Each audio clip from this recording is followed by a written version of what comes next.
రేవంత్ రెడ్డి లేరు కాబట్టి మీకు టికెట్ రాలేదు. అట్లేం లేదు. రేవంత్ అన్నకు నాకు మంచి ఫ్రెండ్షిప్ ఉంది. ఒక బీసీ నాయకుడు ఆపిండు గంతే, ఏం లేదు. ఆయన ఓలో కాదు, విహెచ్ హనుమంతరావు ఆపిండు. ఓపెన్ కూడా చెప్తున్నా పట్టరాదు.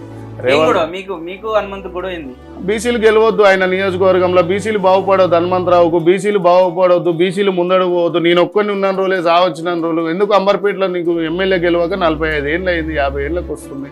నువ్వు గెలిచిన ఎమ్మెల్యే తప్ప ఎవరు గెలిచిరు? నా కాడికి వచ్చి కాళ్ళు మొక్కాలి. నేను ఎందుకు మొక్కుతారా అబ్బాయి? నా అమ్మయ్య కాళ్ళు మొక్తా, భక్తిగా దైవభక్తిగా నా దేవుళ్ళై మొక్తా, నా విద్య నేర్పిన గురువులై మొక్తా, నేనే మొక్తా అని చెప్పేసి దూరంగా ఉన్న ఆయనకు నాకు శత్రుత్వం లేదు, మిత్రుత్వం లేదు. నాన్ను కాదని నేను ఆయన ఎందుకు కొడతాబ్బా? ఆయన నాకు కొట్టవలసిన అవసరం ఎవడు కొట్టలే. అన్నదమ్ములు ఉంటే కూడా ఏమైనా ఏసిరేమో పక్కోడు అటు కానీ తప్పు విషయం. పెద్ద ఆయన ఎడగలిసినా కూడా పెద్ద మనిషిని ఈ రోజు కూడా గౌరవిస్తా. కానీ బీసీలో పెద్ద మనిషి అంటాడు, బీసీలకు అన్యాయం చేసే వ్యక్తి హనుమంతరావు అని చెప్పేసి నేను క్లియర్గా చెప్పదలుచుకున్నా. రెండో ఆప్షన్ ఏంటంటే రేవంత్ అన్న చాలా మంచి వ్యక్తి. మొన్న కూడా కూర్చోబెట్టి అందరికీ చెప్పిండు, కష్టపడ్డోళ్ళకే పదవులు ఉంటాయి, కష్టపడ్డోళ్ళకే పార్టీల వాల్యూలు ఉంటాయి అని చెప్పిండు. అదే సిద్ధాంతాల మీదనే మేము నడుస్తున్నాం. 100% పార్టీ పదవి ఇచ్చింది, పనిచేస్తా.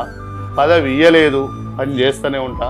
ఇకపైన పదవులు ఇచ్చింది, పని చేస్తా. పదవి ఇయ్యకున్నా కూడా పని చేస్తా. కాంగ్రెస్ పార్టీ కోసం నేను 100% కష్టపడతా.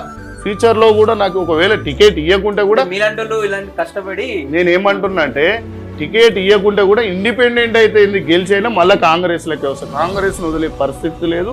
వేరే ఇండిపెండెంట్గా నిలబడైనా గెలిచి కాంగ్రెస్ పార్టీ జెండా భుజం మీద వేసుకొని తిరగడమే నా లక్ష్యం. మా నాయన లక్ష్యం అదే, నా లక్ష్యం అదే. మా తాత కూడా ఇందిరాగాంధీ ఫోటో కూడా ఉంటుంది. మేము పార్టీ కార్యకర్తలం అబ్బా, భుజాల మీద జెండాను కాయగాస్తా వేసుకుంటాం. ముఖ్యంగా ఏంటంటే మా కాంగ్రెస్ పార్టీ పిచ్చి.